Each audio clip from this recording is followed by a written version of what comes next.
It's a full house tonight. Welcome, everyone. My name is Arkan Fung, and I'm the acting dean of the Harvard Kennedy School. It's my great pleasure tonight to welcome you to this evening's discussion on behalf of the Kennedy School and the Institute of Politics.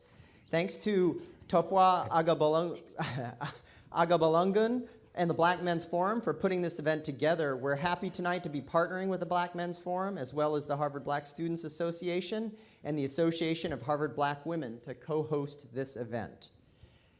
This is a critical question tonight that we're addressing, the future of progressive politics in America, because what the left worries about in the US are problems that are very much with us today. Three of those problems are peace, social justice, and economic equality. My oldest son, Alexander, is 12 years old, and for his whole life, the United States has been at war, but living in Cambridge, Massachusetts, you wouldn't really know it. A second historical concern of the left is social justice. The challenges of social justice are legion in the United States, and perhaps these days it comes out most clearly on the dimension of race. It's a perceptual problem and an epistemic problem in part. Differences in the ways that Black Americans and white Americans and minorities perceive the reality of everyday life. And this is one reason that Ta-Nehisi Coates' book has been such a blockbuster success, because it's helped elucidate that reality for many of us. He will be coming to the forum later on this fall. It's also reflected in the problem of mass incarceration. As many of you know, the United States has the highest incarceration rate in the world. In 2000, 1 in 10 black males between the ages of 10 and 20 was incarcerated, 10 times the rate of their white peers. The chances of a black man under 35 who's a high school dropout being involved in the prison system, in the criminal justice system, is 70%. 70%. Right now, there are 1.2 million black children with a parent who's incarcerated. That's 1 in 9. A third traditional concern of the American left has been economic inequality. Inequality in the United States, as you know, has been on the rise for decades, and now people in the top 1% of the income distribution in the United States receive more than 20% of all the pre-tax income, while the bottom 90%, that is 9/10 of the population, receives less than 1/2 of the income in the United States. And all three of these problems threaten American democracy in a fundamental way. And that's why I'm delighted to have our two guests here tonight in the forum to help address this problem and some of these set of problems and their political solutions. The first is Brandon Terry, a distinguished member of the Harvard faculty in the Government Department in African American Studies, whom Justin will say a bit more about in a moment. I wanted to take just a few minutes to talk about Noam Chomsky. I've known Noam since 1988 when I was an undergraduate at MIT, and I asked him with a friend of mine to spend an hour with us every week reading books. And he said yes, and I didn't realize then how much of an improbable event that was, or indeed how much of a privilege. I knew that it was a pleasure then. It is certainly the case, or at least very likely the case, that were not for those hours discussing political economy, foreign policy, and the ways that people ought to govern themselves in society, I would be a computer scientist or an engineer right now, rather than a social scientist. He's put to us over his career many, many questions. One question that he's continued to put to us since his 1967 essay on the responsibility of intellectuals is, what should intellectuals do in society? He put it this way in a reprise of that essay in 2011 in the Boston Review. And he says, the question that resonates through the ages in one form or another today offers a framework for determining the responsibility of intellectuals. The phrase is ambiguous.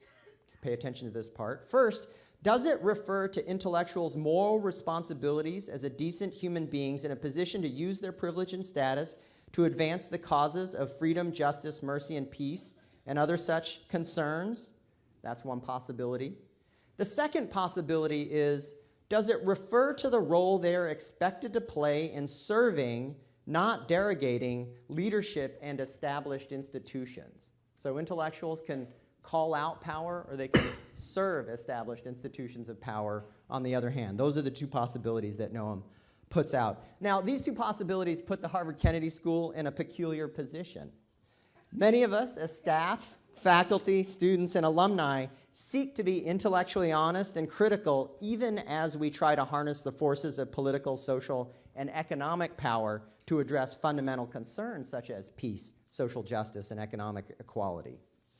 I don't know what the resolution is. However, I do know that I am deeply grateful now, as ever, to Professor Chomsky for at once inspiring many of us to carry on in this work through the power of his own intellect and his example, but also for constantly reminding us how challenging that task is. That is to fulfill the social responsibility of intellectuals. Now, I'd like to hand the stage over to Justin Porter, who hails from Murray High School in Jackson, Mississippi. I like people coming to Harvard from the South. I grew up in Oklahoma myself. He's currently a Harvard College junior, and we owe him deep thanks for co-organizing this event. Justin, where are you? Justin Porter, thank you very much.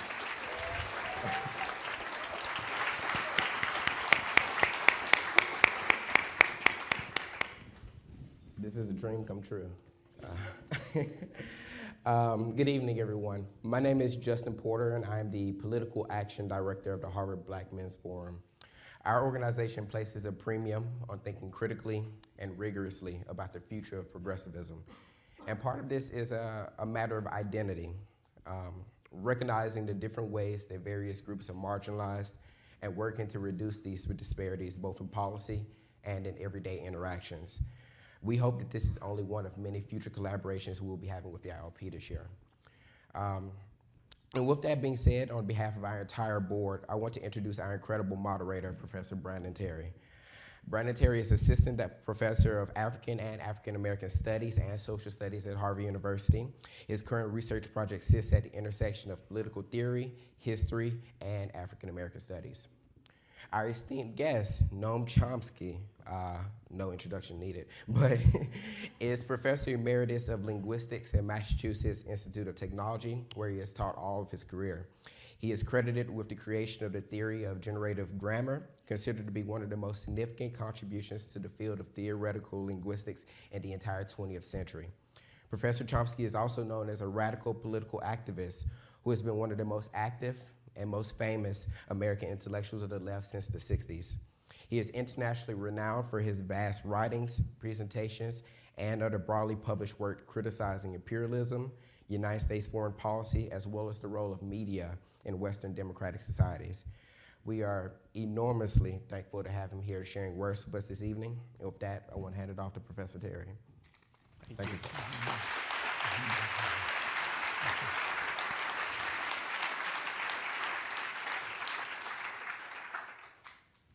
Thank you, Justin. I also want to thank Dean Fung, the Institute of Politics and the Harvard Kennedy School for hosting us this evening. The IOP Forum continues to be one of the best spaces here at Harvard for critical debate and dialogue concerning issues of extraordinary political importance, and I'm happy to be back. I also want to thank the Harvard Black Men's Forum, the Association of Black Harvard Women, and the other African American student groups here on campus. When major magazines and newspapers decry the coddling of the American mind or the lack of seriousness and rigor that characterizes intellectual life among college students today, it's always heartening to me that the black student groups here are among the folks giving lie to such judgment. So I think they should be applauded for what they've been able to put together today and inviting the great Noam Chomsky. After all, it is difficult to think of an intellectual for whom the words seriousness and rigor are more aptly applied. It's an honor to be here with you this evening. Thank you. We're starting a little bit late, so I want to jump right into the conversation. I'll just say we're going to open up for questions soon, and questions have rules here, okay? You've got to introduce yourself. They should be short so that other people can ask questions. And the questions end with a question mark, all right? We don't need your manifesto right now, okay? You can send that by email to Professor Chomsky, all right? Now, I also want to begin with Dean Fung in 1967. That year you wrote The Responsibility of the Intellectuals, which is, among other things, a blistering critique of intellectual apologist for the Vietnam War. You famously wrote that it's the responsibility of intellectuals to speak the truth and expose lies. Intellectuals, you argued, are in a position to expose the lies of government, to analyze actions according to their causes and motives and often hidden intentions. In the Western world, at least, they have the power that comes from political liberty, from access to information and freedom of expression. For a privileged minority, Western democracy provides the leisure, the facilities, and the training to seek the truth lying hidden behind the veil of distortion and misrepresentation, ideology, and class interest through which the events of current history are presented to us. So firstly, I want to ask if this remains your vision of the vocation of intellectuals, and if so, given our topic, power, identity, and the left, I want to ask, what are the truths about racial injustice in America most in need of telling in the wake of Ferguson and Baltimore? Well, just as a point of historical accuracy, that article was in fact a talk given to a Harvard student group. Oh, wow. And you won't guess what group it was. The Harvard Hillel Foundation in 1966. The world has changed. It was then picked up and published. Yeah, the vision, I think, remains the same. It's not mine. It goes back to the origin of intellectual history. Actually, the term intellectual wasn't used in the contemporary sense until the late 19th century. It began pretty much with the Dreyfus arts. But you can trace it back. There were people who we don't call them intellectuals, but they played the same role. You can go back to the person who had to drink the hemlock because he was corrupting the youth of Athens by asking too many questions. The biblical prophets who were driven into the desert, imprisoned, maligned, hundreds of years later honored. At the same time, the pattern was set, which has persisted through the ages. The people who maybe in retrospect you honor and respect are typically marginalized, punished, tortured, depending on the nature of the society. Those who are the flatterers of the court are honored, revered, given all sorts of amenities and grants these days and so on. And that runs virtually through history. There's very few exceptions. In the case of the Dreyfus Arts, we now honor Émile Zola and the Dreyfus Arts, but they were bitterly attacked by the respected intellectuals of the day. How dare these writers and poets dare to criticize the magnificent French army and state and so on. Émile Zola himself had to flee France. There's very rare exceptions to that pattern. But the vision remains the same. The people who we call intellectuals these days, actually the term itself is a very weird one. If, say, a Nobel Prize physicist is working in his office all day and doing all kind of amazing work in science, but doesn't care much about the world, we don't call him intellectual. Right. If his janitor happens to have great ideas and understanding and deep insight and plenty of knowledge, we don't call him an intellectual. The people who are called intellectuals are the ones who have enough privilege and authority, deserved or not, so they can, if they choose, articulate their views, and who do make the choice to articulate them on matters of public concern. So it's a very strange category. It has nothing particular to do with understanding, insight, knowledge, and so on. But the vision remains the same, and there are these two options that Archon quoted.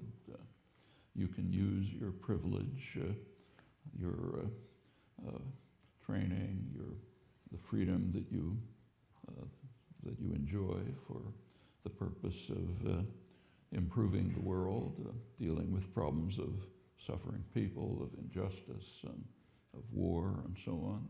Or you can be a flatterer at the court. That's the choice.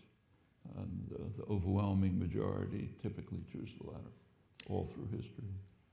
Now, I'm curious as to, again, so to ask this question in a slightly different direction. So one is, these truths that need to be told in this era of Baltimore and Ferguson, like how might we think about those? And another thing about the evolution of intellectuals, particularly African-American intellectuals, it seems like we're in a remarkable time where in the history of African-American intellectuals, they've usually been protest intellectuals situated outside of the academy or outside of the halls of privileged power. And now we have a context where, arguably the president himself is an African-American intellectual in some regards, and is surrounded by, well, this is where I'm going. And that there's a class of African-American intellectuals who've now surrounded, in this sense of the court, to work alongside the Obama administration to pursue their ends. And so I'm curious as to, not only speaking to these truths, what are these truths in this moment of Baltimore, Ferguson, but also, has something changed for African-American intellectuals? Do they have any specific responsibility given the history and context of the United States? I think the responsibility is always the same. Circumstances change. And so as to whether something has changed in the lives of African Americans, Ferguson, Baltimore is a kind of a cluster, a statistical clustering of things that go on all the time. I mean, so it's misleading to put them together.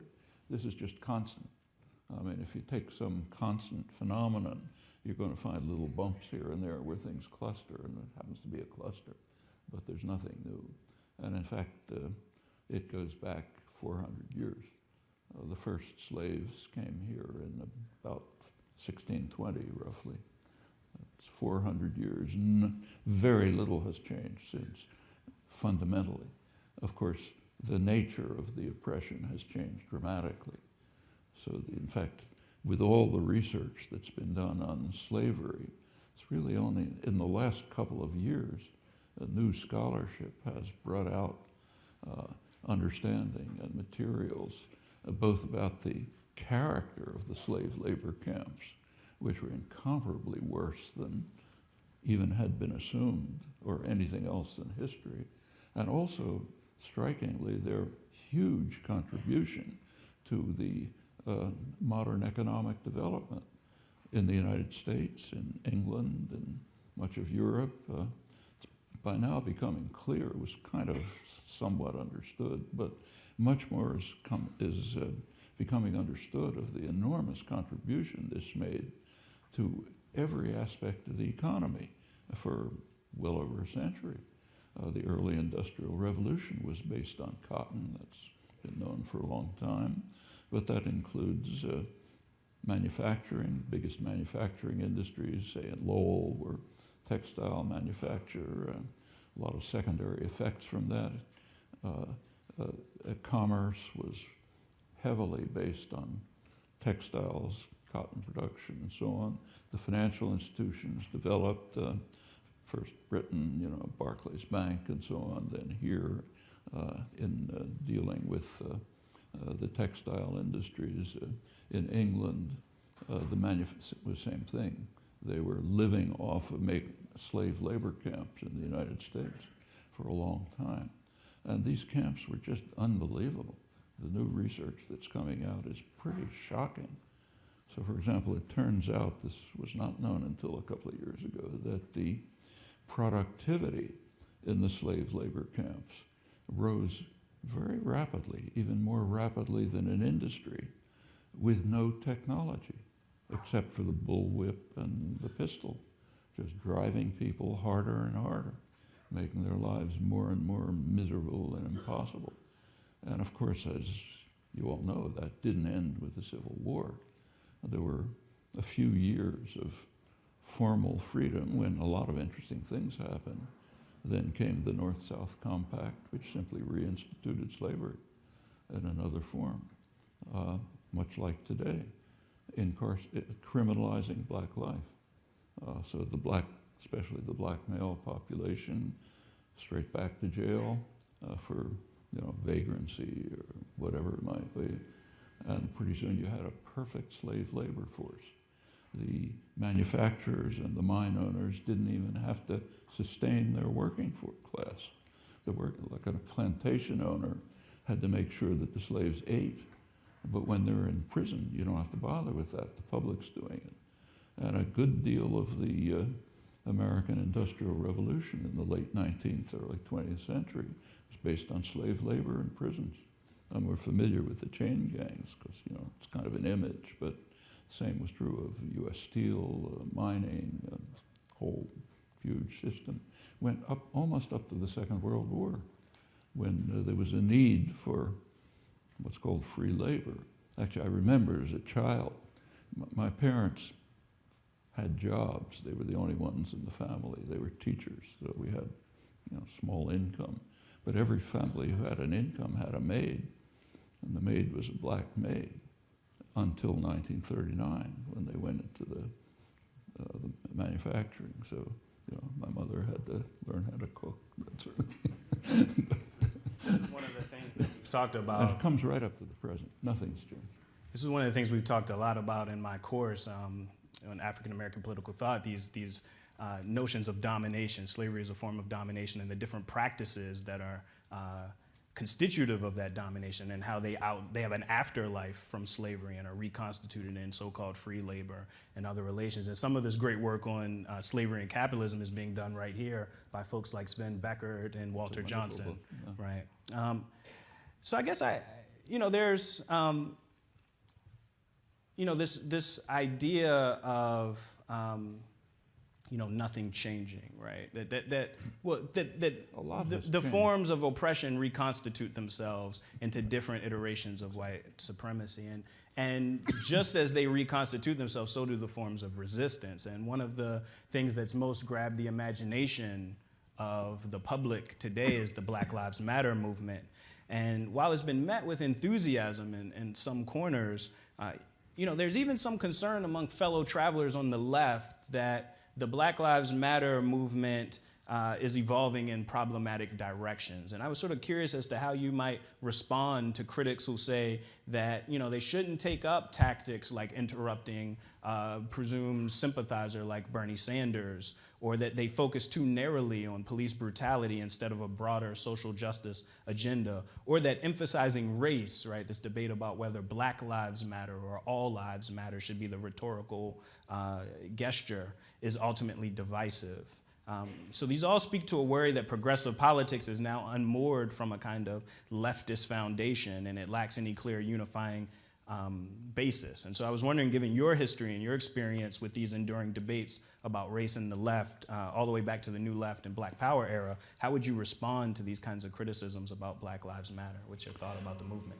Well, take, say, all lives matter. I mean, that kind of critique can be made against anything.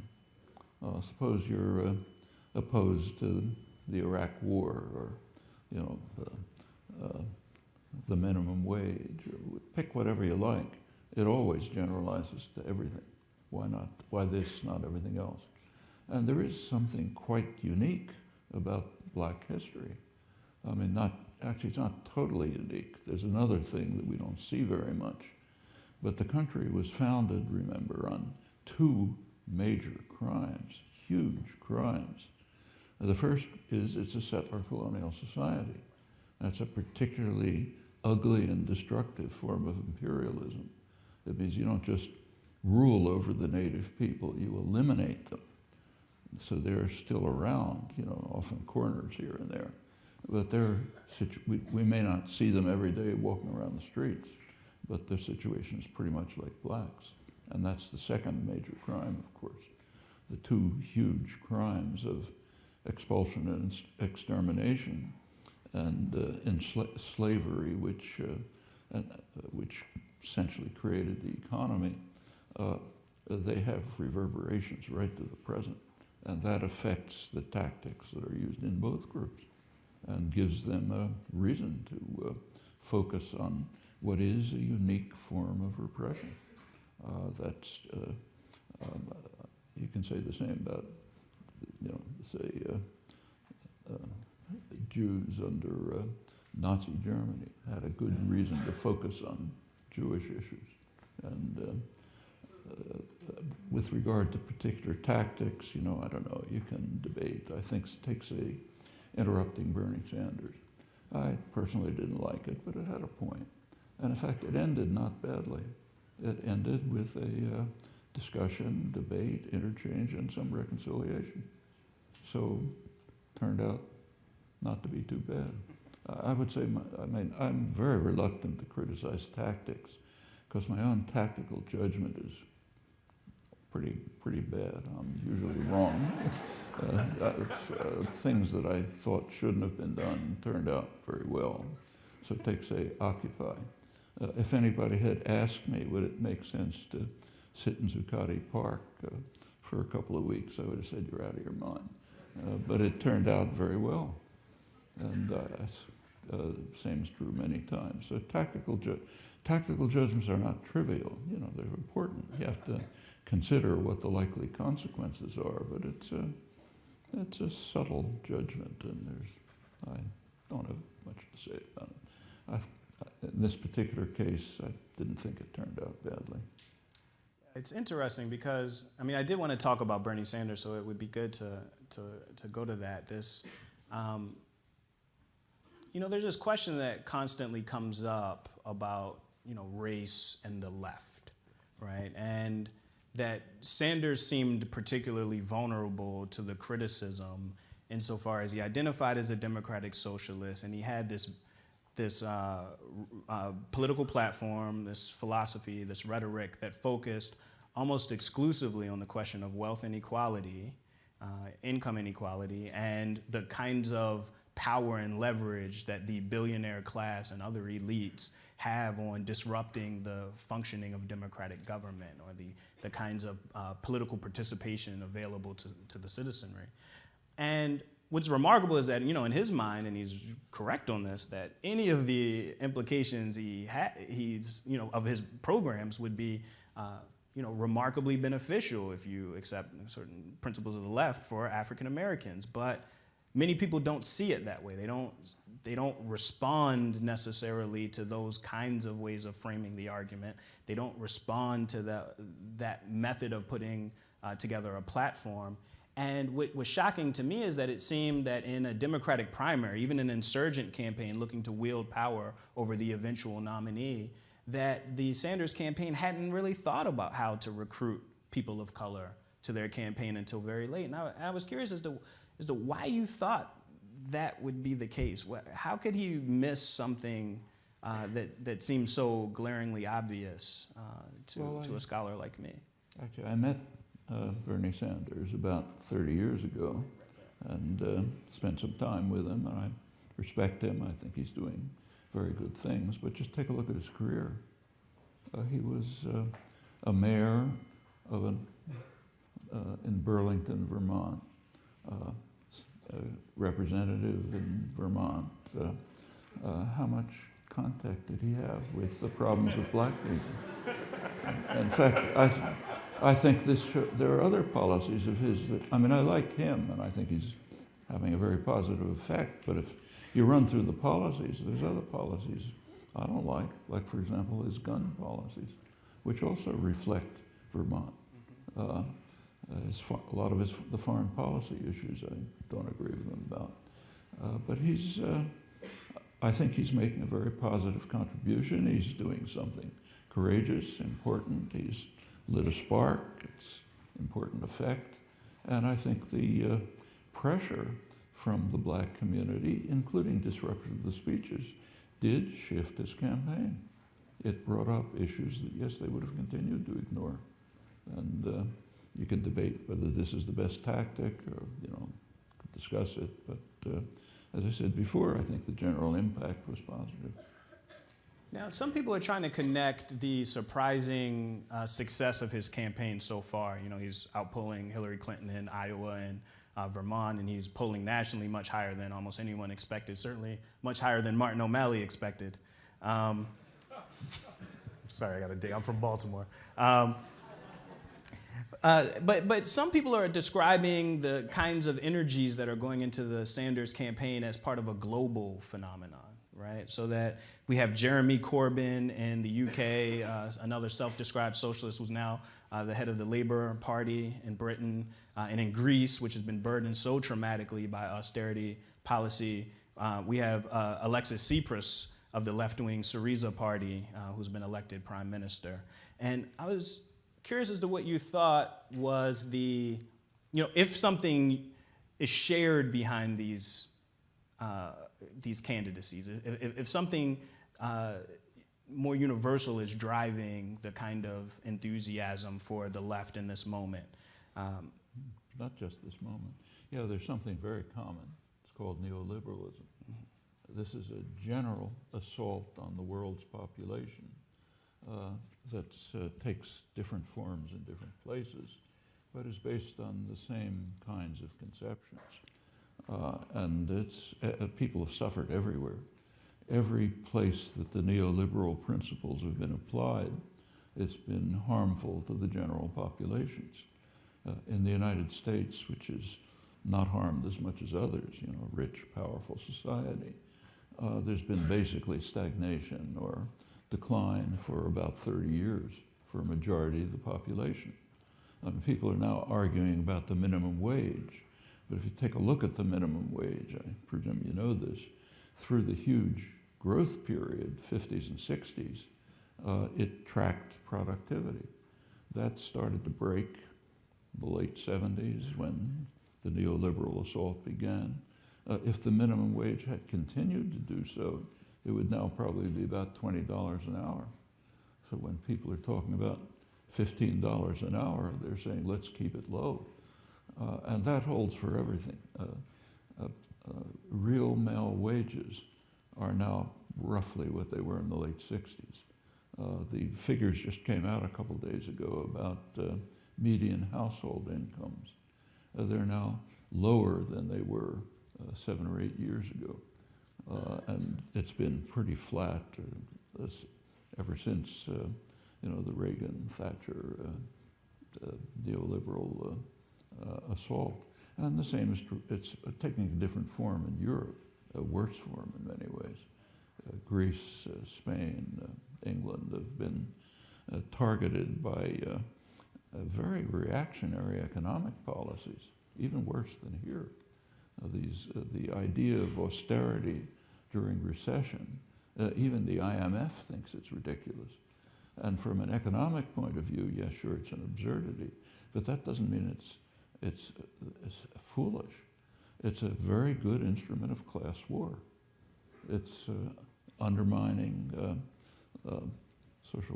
it's undermining the major achievements of Europe since the Second World War, both political and social and economic. What we call welfare state programs are being significantly undermined, England as well. And from the point of view of the people designing the policy, sure, they never liked these things, let's get rid of them. And the same is happening almost everywhere. I mean, in England, it's almost startling to see, for example, England. The National Health Service has its flaws, like everything. It's probably one of the best health systems in the world. They're now trying to make it like the American system, which is maybe the worst system in the world. Literally, about twice the per capita costs of other countries and some of the worst outcomes, extensive bureaucracy, inefficiency, enormous costs, poor outcomes. So let's become like them and destroy a successful system. The same is happening in Canada. These are just different manifestations of the neoliberal programs, and the resistance is not just starting now. The major resistance started in Latin America about 10 or 15 years ago. Latin America was a very loyal student of the neoliberal doctrines and of course suffered significantly. But about 10 or 15 years ago, they started to pull out of it, both economically and politically. In fact, one of Obama's supposed foreign policy achievements is the beginning of normalization of relations with Cuba. The way it's described here, Obama made this forthcoming noble gesture to bring Cuba out of its isolation. It's exactly the opposite. The United States was utterly isolated in the hemisphere. The last major hemispheric conference happened to be in Colombia, the last U.S. ally. The U.S. was practically thrown out of the hemisphere on this issue and on the drug war, two major issues. They couldn't reach a consensus because the U.S. and Canada wouldn't agree. The next hemispheric conference was going to be in Panama this year. And if the United States had not made some move on Cuba, it probably would have been thrown out of the hemisphere.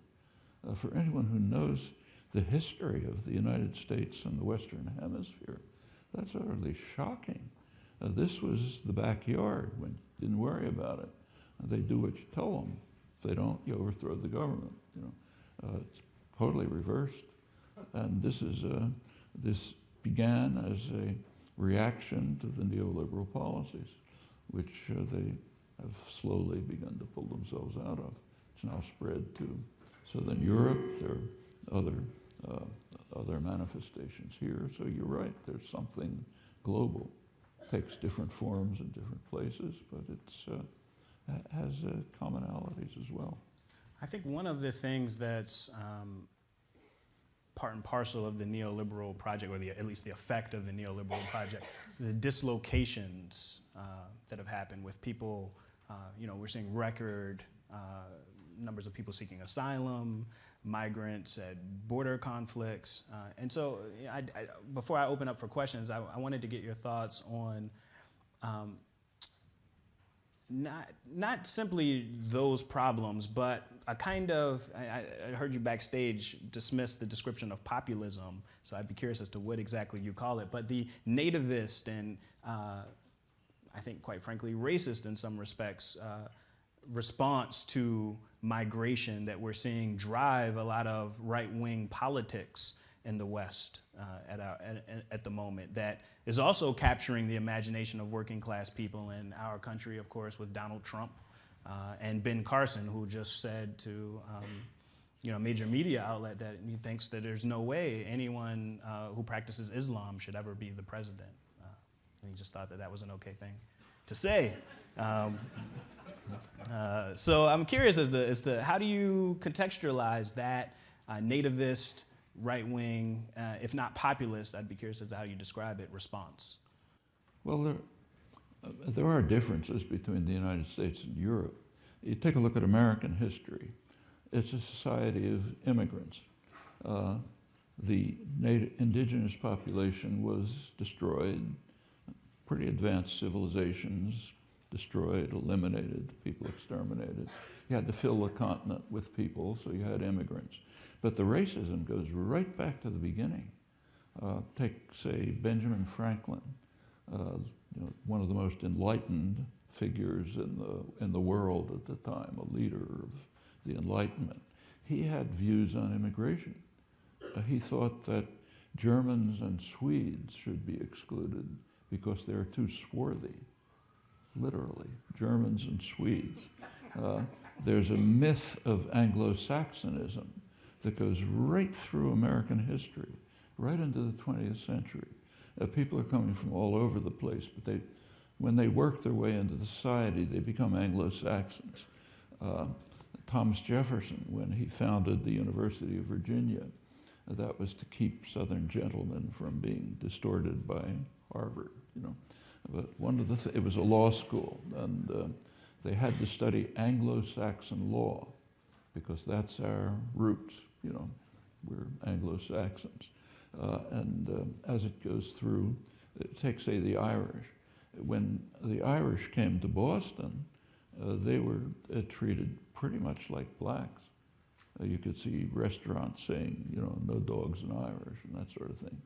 In fact, some of it's really pretty hideous. If you take a look at the history of gynecology, a lot of it was developed at Harvard Medical School, and they needed subjects.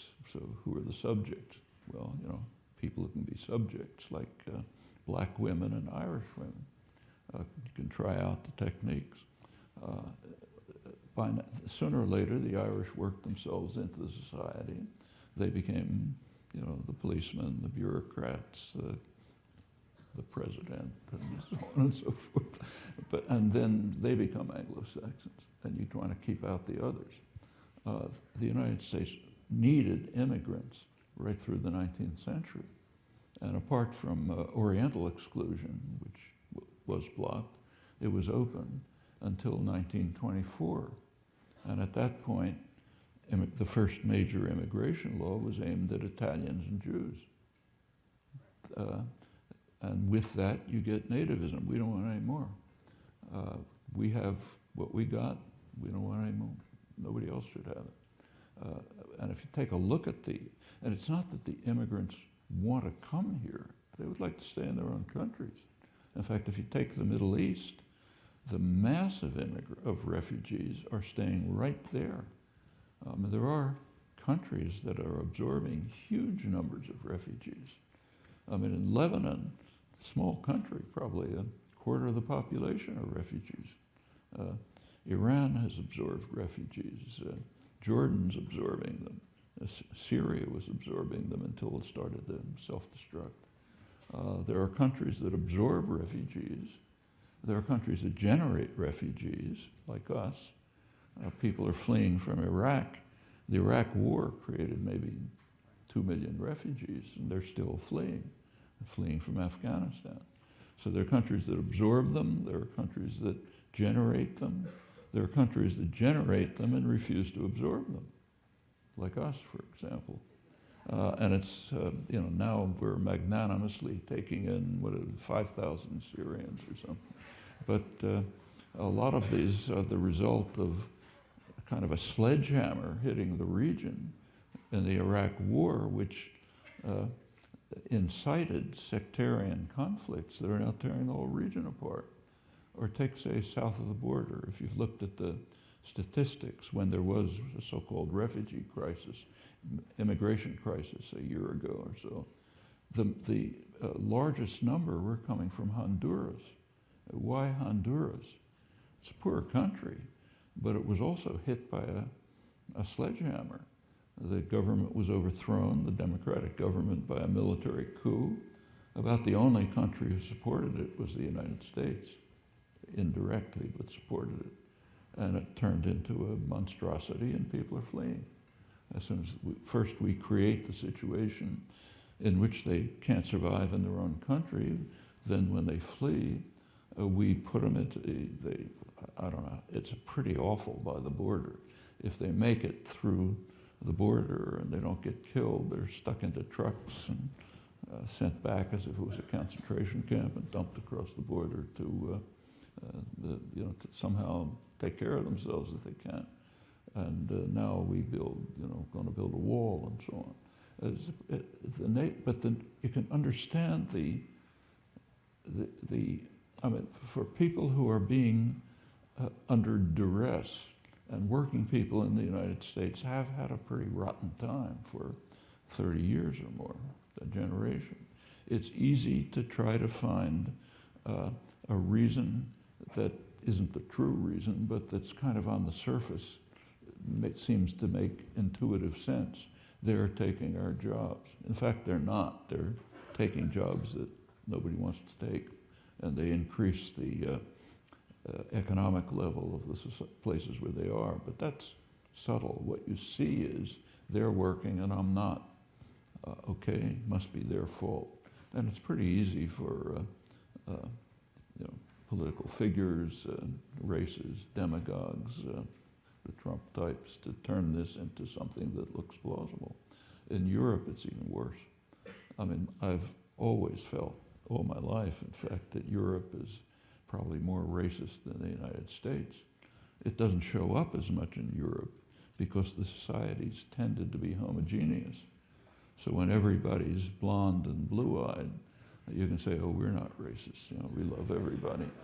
But as soon as you get a tiny percentage of the population that deviates, then all of a sudden it all comes out in extremely ugly ways. My personal experiences there have all been Oh, it's a awful. level of intense interpersonal racism that I've never experienced in the United States.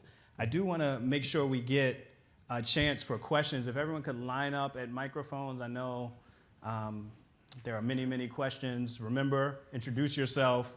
Please keep your questions short, and questions end with a question mark. All right, brother, you're first. Good evening, Professor Chomsky. Thank you for your distinguished visit to us. My name's Junius Williams. I'm a sophomore here at the college.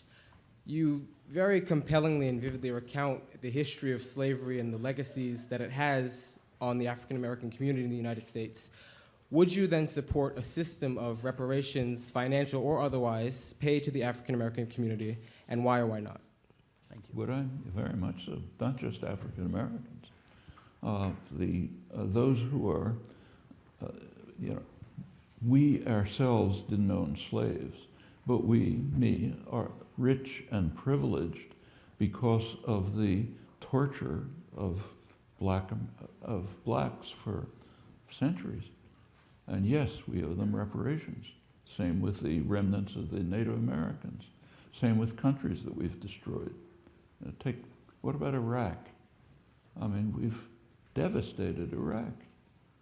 It's killed hundreds of thousands of people, generated millions of refugees, created a sectarian conflict that's destroying the place. Is it our responsibility? Sure. Whose responsibility is it? So yes, I think the call for reparations is very legitimate. Take, say, Europe and Africa. People are fleeing from Africa to Europe, not the other way around. Is there a reason for that? Yeah, a couple of centuries of murderous, brutal colonialism. So sure, they owe reparations.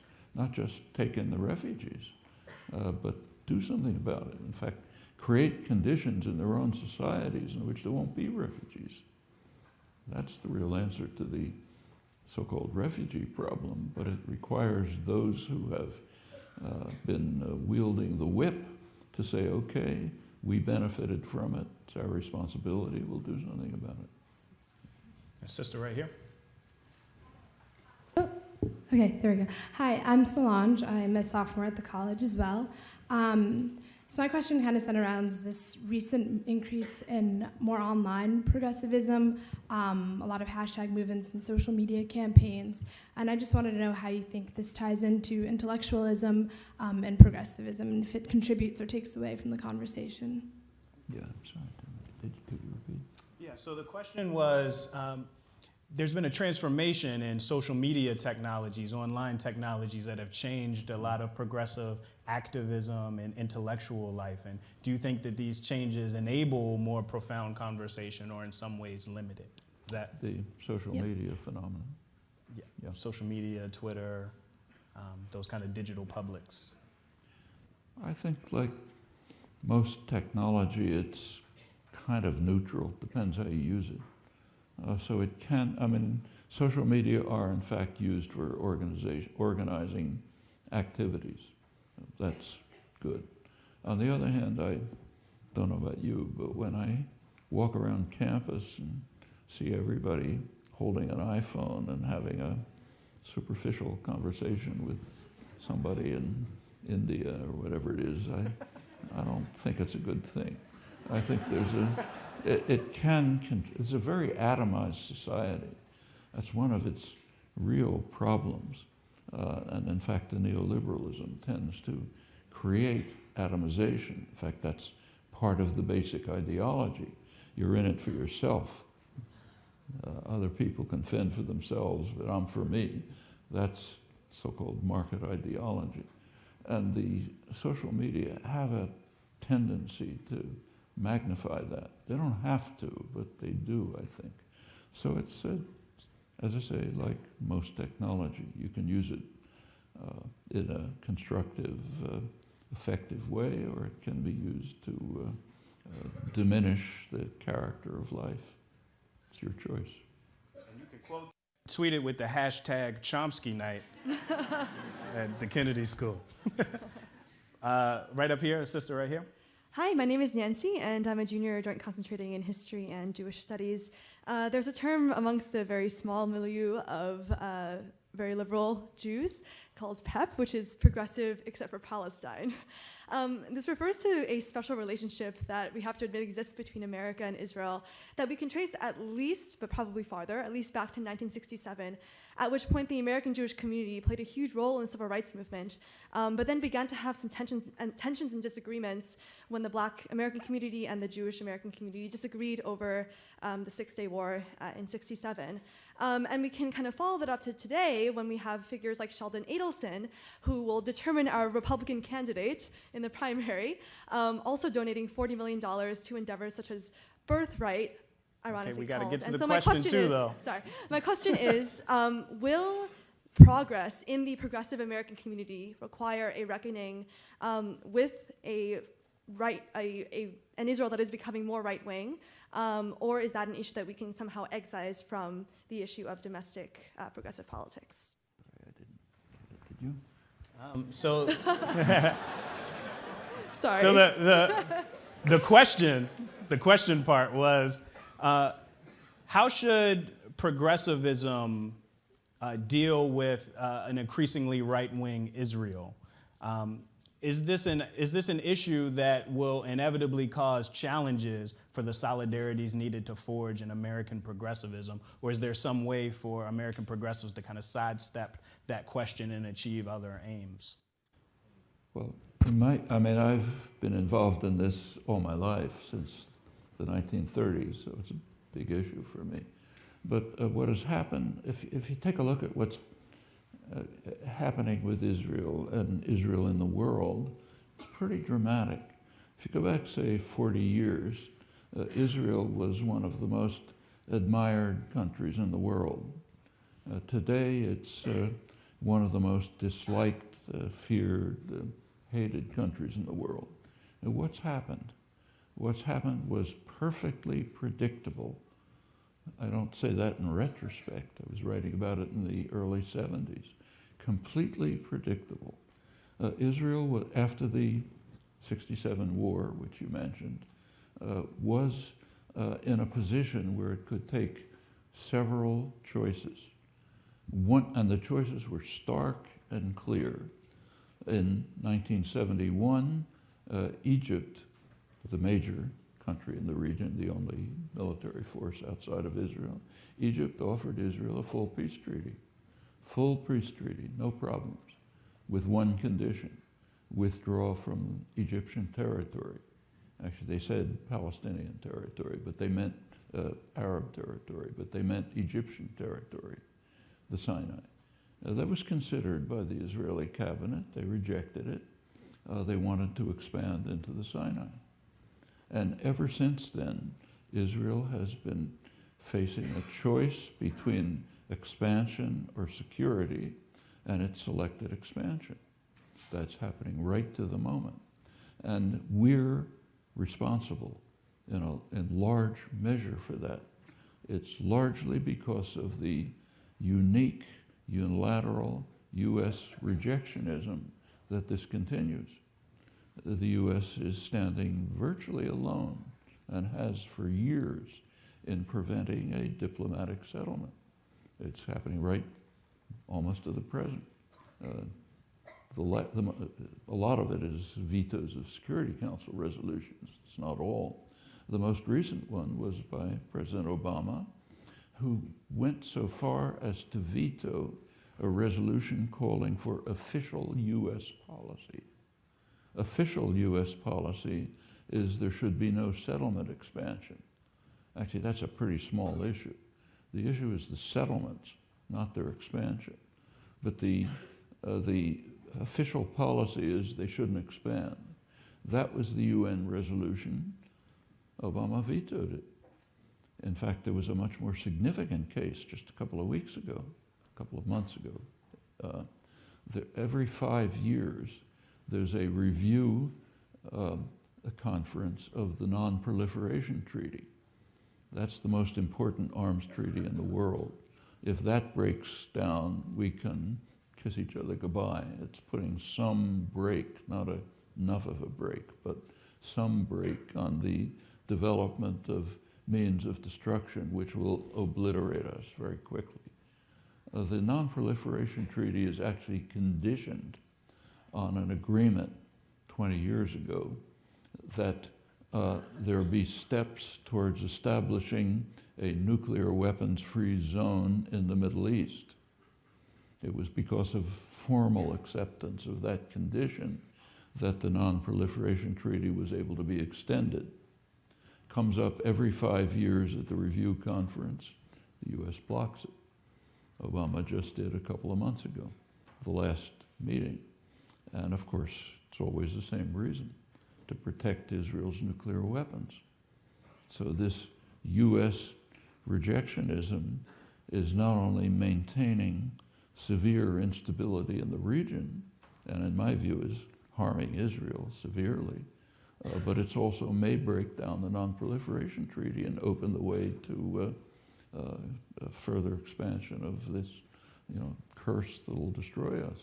It's kind of ironic in the context of all the flurry about Iranian nuclear programs. Iran is in the lead in trying to establish a nuclear weapons-free zone. They're calling for it constantly. Their foreign minister just repeated it again. He said, okay, we made this nuclear deal, now let's go on and take a real step forward. Make this one of the regions free of nuclear weapons. In fact, all weapons of mass destruction. The U.S. blocked it. And the media cooperated by barely even reporting it, practically not at all. Well, these are things that are happening all the time.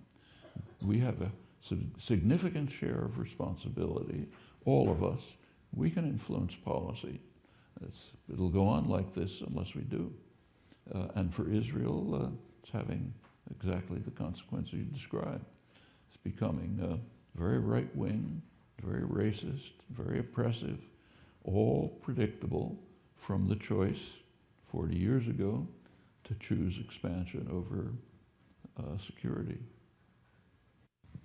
I think we're basically out of time, but we can do one more right here. Hi, my name is Taha. I'm a Syrian physician affiliated with HMS, and I'm sorry I'm holding an iPhone. I have a twofold question related to Syria. So first, would you describe the recent Russian deployment in Syria as imperialistic? And how do you explain the left, whether in the US or Europe, not standing against that kind of behavior? And the second question is, it's my understanding, and please correct me if I'm wrong, that you were against the US launching airstrikes against Bashar Assad after the chemical weapon attack in 2013.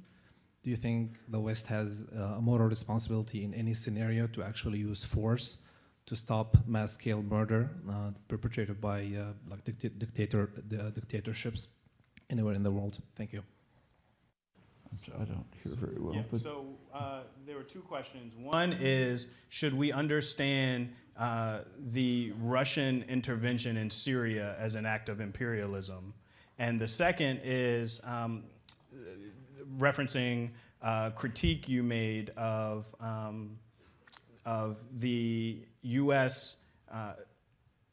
Intervention or the possibility of U.S. intervention in Syria with the use of chemical weapons. And the question is there any condition in which you would justify U.S. humanitarian intervention to prevent mass slaughter or chemical weapons deployment? Is that fair? Thanks. not just U.S. You can ask the question, when is humanitarian intervention justified? And there's a prior question. Does the category exist? Is there such a thing as humanitarian intervention? Actually, that's not an idle question. If you look over modern history, what you discover is just about every use of force is called humanitarian intervention. Literally, we're doing it for noble purposes. But then you always have to ask the question, is it true? And the answer to that is almost always no. I wouldn't say 100%, but overwhelmingly, intervention is for the purposes, for the interests of those who are carrying out the force. So is it, would it be a legitimate thing? Yeah, it would, if it existed. But the question is, does it exist? So take, say, Libya. That was called humanitarian intervention. The US, Britain, and France decided to violate the Security Council resolution that they had rammed through and became the air force of the rebels and ended up destroying the country. It's a horror story. It's in fact one of the things that's contributing to the atrocities in Libya, as arms and jihadis and so on are flowing out through there. All right, so let's take US policy in Syria, or Russian policy. Russia is supporting a brutal, vicious government. I don't think they should, but it's not imperialism. To support a government is not imperialism. Maybe completely wrong, but it's not imperialism. What's the US doing? The US is supporting the countries that are developing the jihadi movement. The main source of the radical Islamist movements is Saudi Arabia, our main ally, not only with funding, but also with the messianic zeal with which they use their oil resources to promulgate the most extreme version of radical fundamentalist Islam. Patrick Coburn, one of the main, most serious commentators on the region, I think correctly describes what he calls the Wahhabization of Sunni Islam, coming from Saudi Arabia primarily, as one of the most dangerous developments of the era. One offshoot of it is the so-called Islamic State. But if you look at, say, the al-Nusra Front, which is the al-Qaeda affiliated jihadi force in Syria, it's about the same. They're fighting a turf battle, but their ideology and goals are very similar. Who's supporting the al-Nusra Front? Our ally Turkey. Our NATO ally Turkey are the main supporters of the al-Nusra Front. In fact, that support is so strong that you recall a couple of weeks ago, the Pentagon sent in a group of what are called moderate fighters, around 50 people who they had trained for years at the cost of $500 million. Within a few days, they were either killed, captured, or defected to the al-Nusra Front, apparently with the aid of Turkish intelligence. So our main ally, Saudi Arabia, has been the source of what became the Islamic State. Our other main ally, Turkey, is supporting a comparable group, the al-Qaeda-affiliated Nusra Front. Russia is supporting Assad, also comparably brutal and destructive. How do you intervene? Can you think of some? No, I don't think you should ignore it. You can't. The idea that military intervention would help it is very dubious. I don't think anyone who's really familiar with Syria, at least no one I know of, has been in favor of military intervention. Because who knows about Syria? Well, exactly who would you attack? If you attack Assad, you're undermining the resistance to the Islamic State and al-Nusra, who will then take over. Is that what you want for Syria? No. They didn't exist in 2013 at the chemical weapon. The sources existed. The roots, but if you go back to 2012, there was no uprising. So sure, by 2013, the beginnings were starting. But everybody who was watching it could see these groups develop. They're pouring in from the outside. They have roots in the Sunni community, which sees itself as under attack. And if you could find, the so-called moderate forces, if you could find them, I mean, they're nice people. I've met many of them in Lebanon at the time, and I'd be happy if they could take over.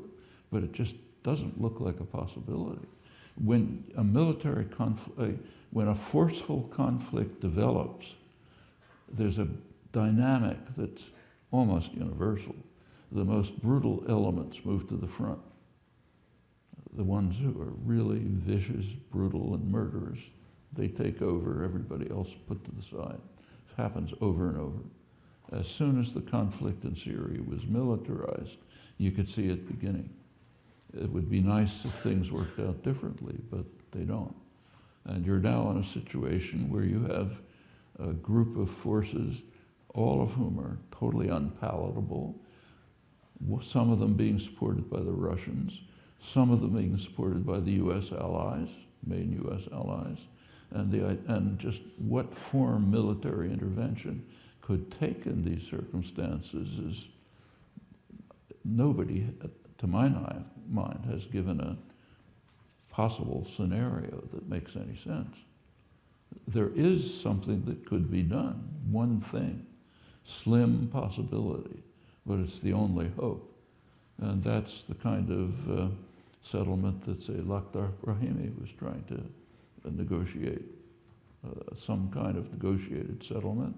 It would have to involve a transitional government, and like it or not, the Assad regime will have to be part of it. If the Assad regime is not permitted to be part of it, they'll fight to the death, certainly. They're not going to say, okay, we commit suicide. So awful as they are, they're going to have to be part of it. Just as the leaders of the apartheid regime in South Africa had to be part of a settlement. The United States and its allies have refused to allow it to be part of the settlement. That guarantees that there'll be no negotiations.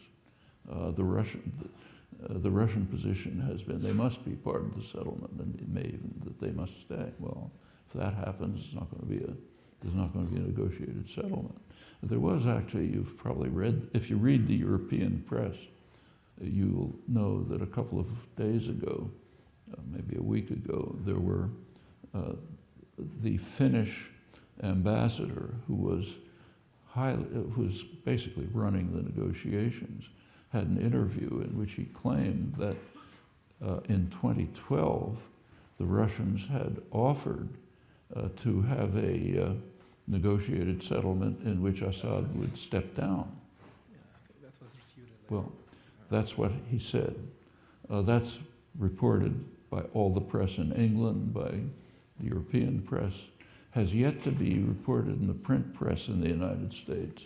There are a few online reports which sort of dismiss it and say it wasn't serious. We don't know whether it was serious or not. The only way to find out whether a proposal is serious is to pursue it, and apparently it was dismissed. So maybe it was serious, maybe it wasn't. But if there's any alternative to that, I don't know what it is. Well, I want to thank Professor Chomsky for his erudition and his insight on all of these issues. I hope that we continue these conversations about identity, power, and the left. I want to thank the Harvard Black Men's Forum, the Harvard Association of Black Women, for all of their support in bringing this together, and the Institute of